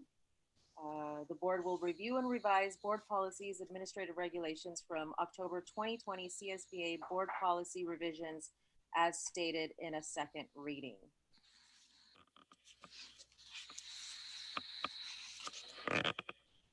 Any comments? Superintendent Vidales, did you have any comments? Nope, no comments. These are just the regular updates based on new laws that have come through the legislature. Which we don't need to change. I'll go ahead and make a motion that we approve the second reading of the board policy administrative regulations from October 2020 CSBA board policy revisions as stated. Second the motion. First and a second. All those in favor say aye. Aye. Aye. Aye. Unanimous. Great. On to 14A, Board Professional Development, Board Study Session, CSBA 2020 Annual Education Conference. Board member Manufo Laina Anawai will highlight some of her learnings as well as give a report about her attendance at the virtual California School Boards Association 2020 Annual Education Conference from December 3 to 4, 2020. Thank you, Lord help me. I should have done this on January 13th when there was more memory of that. Most of the sessions went smoothly. Unfortunately, on occasion, I had internet connection issues, so I would go in and out. But the 4 that I had written to highlight on the 13th were doing more with less amid COVID-19, leveraging Medi-Cal entitlement. The second was community Cte Partnerships. Third, climate change. And and those are the 3 that I was trying to highlight. And I did want to mention the reason why I wanted to, why I attended the doing more with less amid COVID-19. I recall in the past when we were talking about community schools and even wraparound services, I wanted to ask Superintendent Vidales, I remember you mentioning how we are billing around Medi-Cal, and I'm just wondering how we are still doing that, if at all, with regards to maybe any of our mental health services now that we are virtual. Is that something our district continues to do? I was hearing people share examples from their districts. Yeah, there are certain services that we provide that are eligible for Medi-Cal billing, speech therapy being one of them. Some of our mental health services are reimbursable, not all of them. I think the ones that are most closely aligned with an IEP, educationally related mental health services. And so our staff do track that and do have logs and do submit, and they get calculated, and we do request reimbursement for those activities. And so, yeah, one of the ones that, if I remember correctly, that was shared, or a comment at least, it probably wasn't one of the panelists, but they were sharing during their after school programs when they were talking, and even one of the medical partnership, a collaboration. I'm just wondering if we were doing anything like nutrition education or partnered with a dental provider. Would that be something that we would be able, I didn't get all of the pieces from that share during that workshop, but I wrote that note down to wonder how we might be able to implement or even consider something like that, and if Medi-Cal billing would be something we could pursue or learn more about. That, if I remember correctly, and Ms. Kessler could chime in here, but there are certain activities that we get. Some of our staff are targeted for certain periods of the year, certain like 10-day periods, to log their activities that they do. And if that dental van or happened to come during the random week that was selected, then we could claim that activity. But we don't know what the weeks are, and we don't know which of our staff will be selected until right before. We used to have greater anticipation of that, and we could plan for those activities. But now it's more randomized, and not all our staff. And now we're just in a pool with other districts, and we all submit, and so it's the pool reimbursement versus individual districts reimbursement. So, we do try to do outreach activities throughout the year, just because we never know when those weeks are going to be. And sometimes they fall during the week of reporting. That was accurate too. And it's usually, I think it's like a 48-hour period that they have to respond. So whoever gets kind of notice, they've got to say what they've done at on a particular day within a 48-hour period. So, and it is a pool. So everybody's efforts help each other. And so if a lot of districts aren't doing it, then we don't get the money as well. So, I think what we really try to capitalize are those direct services that we know we get reimbursed for. And so we really seek to make sure that our documentation and our logs are accurate and up to date so that we can claim what we will be reimbursed for. So for us right now, it's not a new source of funds because we've been doing this for so long. I think there are some districts that haven't been doing this. We're like, oh, we can capture some expenses that we haven't been logging, but we've been doing Medi-Cal reimbursement for a very long time. And now we just hope we just keep up with the previous year. We don't forget. Yeah. Thank you for that. So the other one that I did get some of was the community Cte Partnerships. And I love that, myself and President Manuel have just been learning more about how this might be able to be a possibility in North County. I don't know how it would look in our specific district, but it's nice to learn about how this could happen in North County and how it could be implemented throughout the county. I just know from coming from San Francisco and the city and county and seeing my YEEP work for many years in some level of youth employment, it wouldn't really always apply to us because we are K-8, but it's always nice to have anything that we have can be enhanced and give at least an introduction to some of our students. So it was always good to hear some of the experiences that the other school districts were having. And the reason why I was particularly interested, because there has been a spark of engagement from the County Office of Ed to highlight us as North County. So that was one of the reasons why I was interested and I heard some success stories in that workshop. And I hope that we might be able to mimic that. And the last was the climate change. I know that this was a discussion that we have had. Everyone's talking about climate change. And I know it's impacting us a lot. And so I wanted to really reach out. I didn't catch her name. I just knew, they're from Oakland.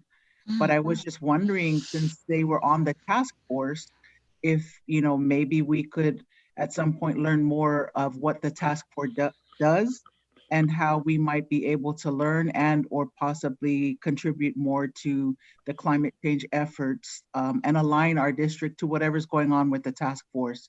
So I was hoping to learn more from them. And so those were the three I wanted to highlight. And I always appreciate going to CSBA, but we all know we really miss sitting down and breaking bread together. That's the highlight. That is the biggest highlight. And I miss that the most. So thank you for the opportunity to share. And I'm sorry that a lot of the details have escaped me since that was 2 months ago. But again, thank you for the opportunity. Thank you, Trustee Manawahi, for sharing that and for your insights. And it sounds like all great information that you gathered there. And yes, I completely agree with you as far as the interest for the CTE, of course, and climate change. There's no vaccine for climate change, so it's something else that we have to deal with. Does anybody else have any comments for Trustee Laina Anawai? No, just thank you. Great presentation, thank you. And then we will move on to 14B, board sessions with CSBA Equity Network.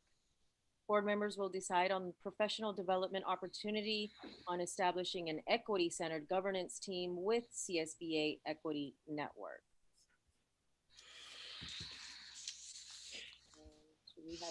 Yeah, I can introduce this at least.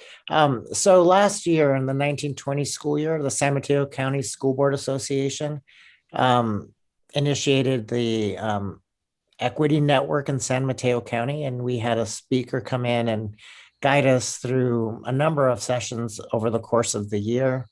Mr. Koo and Ms. Leina Anoa'i both attended. It was made open. It was open to all school board members, and two of you decided to participate. We've been made aware that there's a part two to that general opportunity, and in this part two, this is more of a board governance type workshop where it requires at least a quorum of the board to participate, because there will be actions that will be agendized as well as acted on. And the purpose of this year two is for all members of the current board understand effective practices of equity and how it impacts a governance team, the role of the governance team. It's another outcome is that understanding sort of the whole system of inequity and how it interrupts different activities in our district, and how an equitable approach interrupts patterns of inequities. And also, you know, which I think would be a great activity would be to look at the distance learning that we're participating in with an equity mindset, equity lens, and just understand the impact of this on our student population, on our school policies, and you know what we need to do to move forward. So it's being made available to us. We have 8 hours that we can tap into. We can do 4 2-hour sessions. We can do 2 4-hour sessions, or 1 4-hour session and 2 2-hour sessions. Any way that we can break up these 8 hours. The consultant, Ms. Nicole Anderson, is available to support us. I know she's been working very much with our partner district, Jefferson Union High School District, in developing some policies and supporting these conversations at their board level. And obviously, when things happen at the board level, they trickle down and they impacts the school site level as well. So there's definitely some student impact as a result of these conversations. I don't know if Mr. Koo or Ms. Leina Anoa'i, you want to speak to your experience, and then it'd be great for the board just to provide me with some direction on whether or not we should move forward with this, and I'd be getting some possible dates and coming back to the board to sort of solidify those dates. Can I get a little clarification? When we say equity for our students, equity for board unity, or what is the equity part? Yeah, I think it is for our students. So how does the board work to ensure equity for our students? Okay, that's most important to me. I definitely want to see something like this. I would like to be able to participate. So let us know when we could get together and agendize it. And well, we can't get together, but you know what I mean, where we can get the information and share. Yeah. So, Mr. Koo and Ms. Leina Anoa'i, anything you'd like to share? Sure, I'll go first. I mean, we attended 4 different classes covering different parts of equity in terms of understanding discrimination, understanding just idea of equity versus equality, since a lot of people don't understand that clear difference, even if it might seem similar. Kind of going through the history of like racism and discrimination in the United States, in sort of how a lot of the education system in the United States is based off of that hierarchy and structure, and sort of kind of finding ways to actually make it work for our students, especially because our students, especially in our district, don't look like every other student across the country. So just try to make sure that our curriculum actually speaks to their experiences, but also does something about trying to make sure that when they're in the classroom and what they're learning actually is relevant to them as students and individuals, but also sort of reflects what our school district actually values. So yeah, I thought it was really great. Yeah.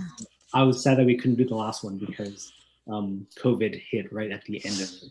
But I thought it was a great experience, and just getting to hear from people and school board members across San Mateo County, in particular, especially because if you go from North County to South County, there is a huge disparity in terms of what even equity means.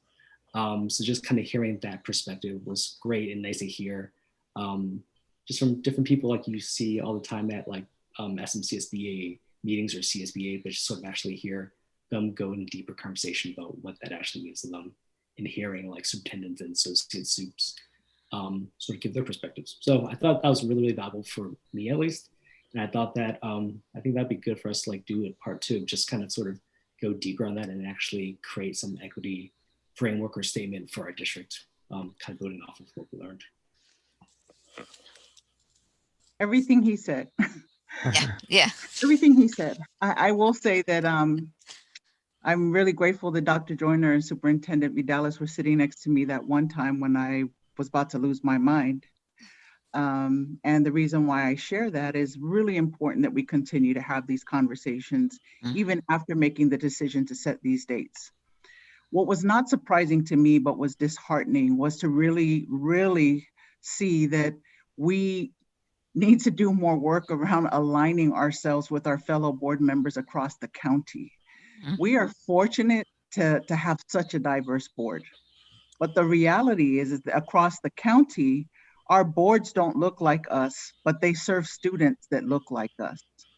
And I actually, everyone knows me, I thought it was quite shameful to see how some people handled themselves, and yet they sit on boards, and it's very important that they model the behavior that we seek to see in our staff, administrators, and in the classrooms that we say that we want to provide guidance around.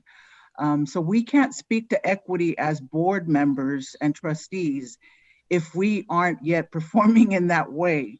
And so I was disappointed to see some of that. And I think it's important that we have these conversations, because to me, that's a learning moment. And that we're able to have these conversations with our fellow board members outside of our districts, so that when we model it, that hopefully they'll learn from us, because it's not just about our district. It's important that every district serving every child knows that it's important that they understand equity and the difference between equity and equality. I was alarmed to see that people didn't get it. I'm like, you're sitting on a board. You don't see the difference. I'm going to move to another table. Oh, thank God we have assigned tables. Okay, let me go sit with my district, because I sat at the wrong table twice. And I want to be frank with that, because we are in a time where we need these conversations to happen more frequently. So I'll stop and get off my soapbox, because this, I appreciate that Nicole Anderson was at the CSBA. Yes. I appreciate that she was there educating others on the importance of this conversation. I'd like to highlight on that as well. I think that our district shows that we have diversity on not only our students, but also our leaders. And that's really important. And I know that when I visited before, I used to go visit a lot of the other school districts, and they don't have it.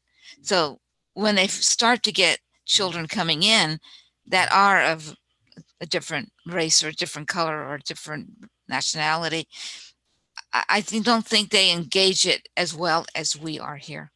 And it's really important. If we can be a role model, and if we can go out and pass on and build ourselves even stronger, I think we'll be doing something really good for everyone. And I agree with you. They have to understand, you go to some places and they don't show it. And so they don't take care of the one child that doesn't fit in.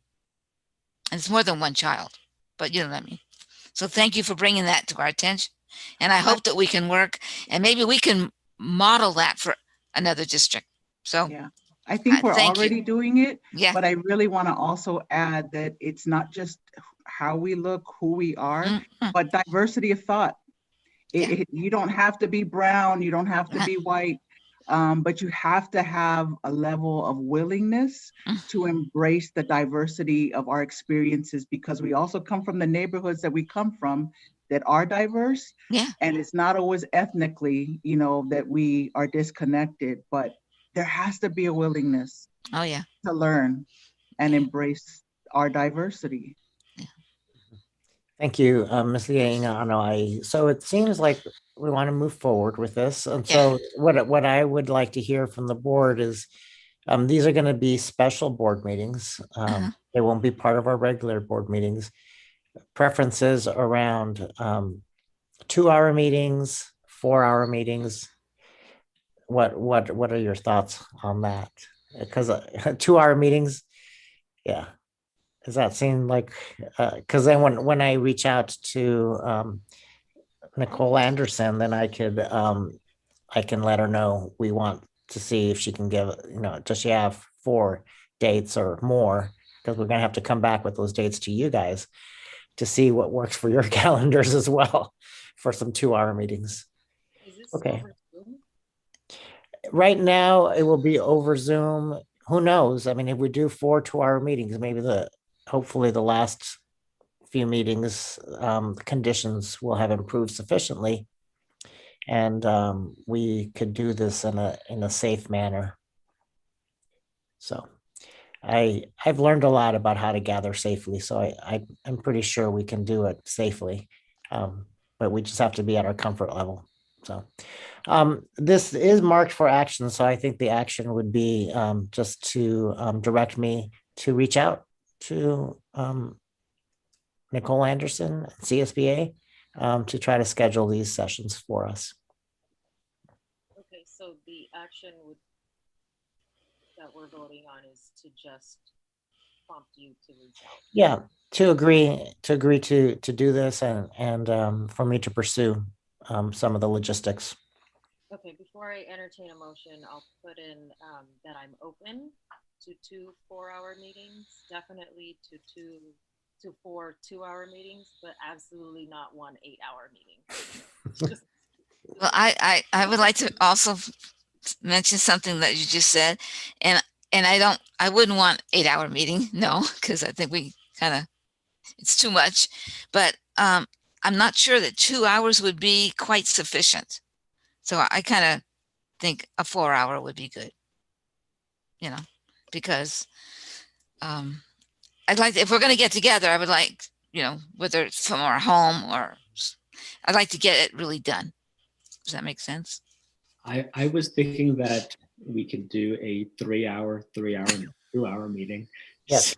I feel like, I feel like most of our meetings are around 2-3 hours already. Yeah. So I was like, it might just be like another board meeting. But with one perspective, with one package here. It's not going to be. But I say 3 hours is good. I'll go. Yeah, I'll consult with her and see what she thinks, you know, is the prime. She's been doing this with school districts up and down the state. So she has a good sense of how to chunk out these times. If we're open to 3-hour meetings, then I think we could let her know that. Okay, I agree with that. Can I make a statement? So I was just going to say the same exact thing with regards to the time frame. If you could ask her, Superintendent Vidales, in terms of the content of what she's going to be giving us. I don't want to do a 2-hour meeting and it's like, well, that isn't enough time to have discussion, or 4 hours is too in between and that may be too long and we won't get through, or we cut off in between the conversation. So if we could determine how the content kind of flows through those 8 hours and then make the determination of how long it should be from there, that would be preferred. And then I actually wanted to make a comment about equity as well, if that's okay with you, President Manio. So I actually took the course on equity versus equality at CSBA, and it was really insightful. I think a lot of people do get confused to the difference. And I also agree with Trustee Leah. Sorry, I'm pronouncing your name wrong. And I'm like, at the meeting that we had previously, I was like, oh my God, I need to figure out how to practice that so I'm not getting it wrong every time. But Trustee Liaga Anuai, basically around really connecting with other boards, because for me, I think it's really about building alliances. It's, creating intentional opportunities to discuss the impact of race and racism, forming alliances within our school community across our racial groups, and connecting with a large network of, racial justice educators and organizers and advocates to really help us determine how we should be moving forward as a district. I just think is just important for all of us to know and to act upon as we're moving into, these days, especially as we've seen 2020 and all the things that have happened, coming into this year. Thank you, Trustee. I will entertain a motion if anybody's ready to make one. I'll make a motion that we approve Superintendent Vidalis to reach out to Nicole Anderson to schedule times to discuss the equity network at future meetings. And I think that's clear enough. Hopefully. I second that motion. And a second, all those in favor say aye. Aye. Aye. Great, that was unanimous. Thank you. And thank you for that discussion. And I know that we will definitely do right by our district attending those meetings. At this time, we'll take anybody wishing to address the board on any unagendized or closed session items. We don't have any speakers. Okay, no speaker cards. Then we'll move on to item 16, governance team members' comments, reports, and board meeting reflection. Any volunteers?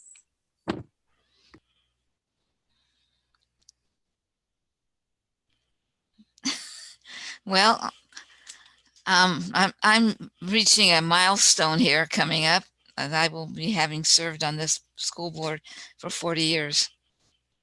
So it's been a lot of wonderful memories and a lot of great stuff. It's not goodbye now, but I'm just saying I just wanted to say that I'm reaching a celebration, and I just want to thank everyone for all these years for how much everybody has put into it and how many people care about education and care about children. It's so important. And without the folks feeling that way, we wouldn't have a district run so well as our district is being run. So everybody, and that includes superintendents, guys, includes all the teachers, includes anyone, our cafeteria workers, anybody, custodians who has done something to make the life of children better in a school setting. It's just amazing. And maybe we can share stories later on when we have more time. Thank you, Trustee Buswell. Thank you for your service with us. Yes, thank you, Trustee Brusuela. You've given certificates to all my kids. I know, you keep telling me that, and they're all grown up and gone. When they see you, they're like, "We got our certificates from her." Yeah, she's still there? No, no, they're. I love the kids. Excited to get. I don't know if this is the "I Have a Dream," the inaugural poems. I've been loving reading through this.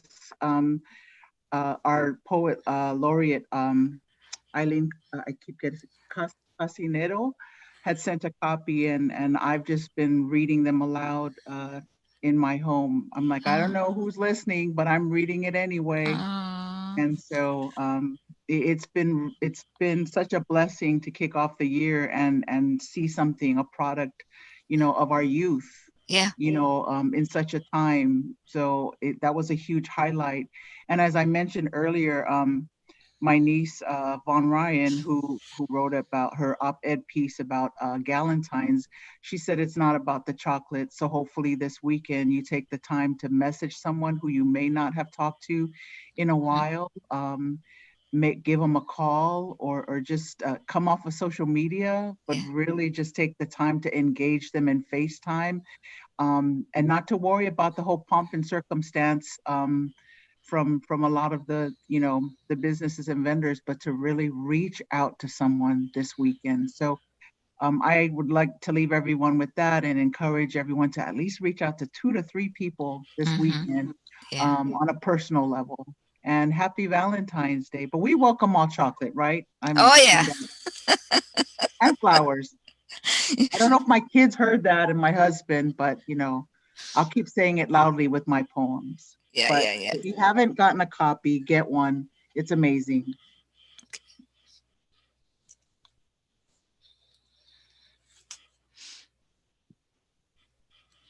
Trustee Koo, would you like to reflect?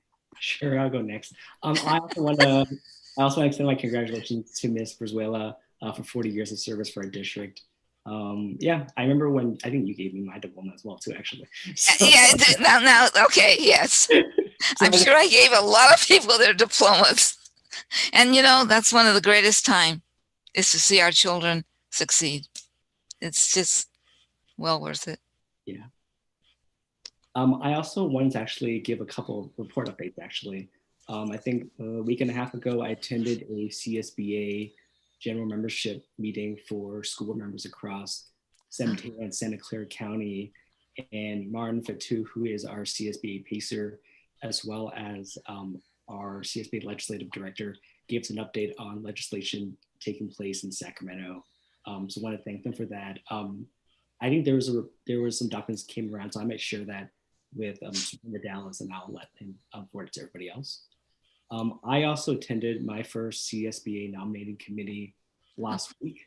So I was selected to represent Region 5B on the nominating committee to go through candidates running for CSBA president, vice president, president-elect. So looking forward to that as well too. And then lastly, just want to wish everybody a happy President's Week, since that is next week, and also a happy Lunar New Year and Chinese New Year to everybody celebrating that as well too this Friday. Great. Thank you, Trustee Koo. Trustee Jordan, do you have any comments? I just wanted to congratulate Trustee Brizuela as well on 40 years. That is an accomplishment. I don't know if I will ever be able to say that one day, but that is amazing, and we are so grateful to have you. I think this is my 4th official board meeting, and I have learned so much over the course of these couple of months, and I am just really excited to continue to learn more and really continue to advocate and work hard for our district. So I'm grateful to be here, and again, also to Trustee Koo's point, have a great week off next week. I think it's well deserved. Take some time to do some self-care, as hard as that can be during this time frame, and continue to stay safe and well. Well said, Trustee Jordan. I just want to join you in and the rest of you in congratulating Trustee Brizuela in your 40 years of service. That's like my whole life. But we're glad that you're here, and you have such a great history with our community. I also, of course, want to send a big shout out to our entire governance team here, and our courage enough to have the conversations that matter to our people. And you're right, the rest of the other county districts, not to slander anybody, don't necessarily always have those tough conversations. So I really commend us as a board, and I would commend that we're always respectful towards each other and really listen to what everybody else has to say. Even if we don't agree, we are there constructively listening to each other. And I just want to big us up. And yeah, if there's nothing else, we shall convene to close session. Okay. If there's nothing else, Superintendent Vidales? No, there's nothing else. It's just giving you guys a time for when we will convene again. It's 9:12 now, so with like 9:07. Let's do 9:20. That sound good? Come back at, just don't log off or anything. Just leave everything the way it is, and then we. Yeah, turn off your mic, turn off your camera, do what you need to do, and come back at 9:20. Okay. Okay. Have a good evening. Thank you. See you at 9:20.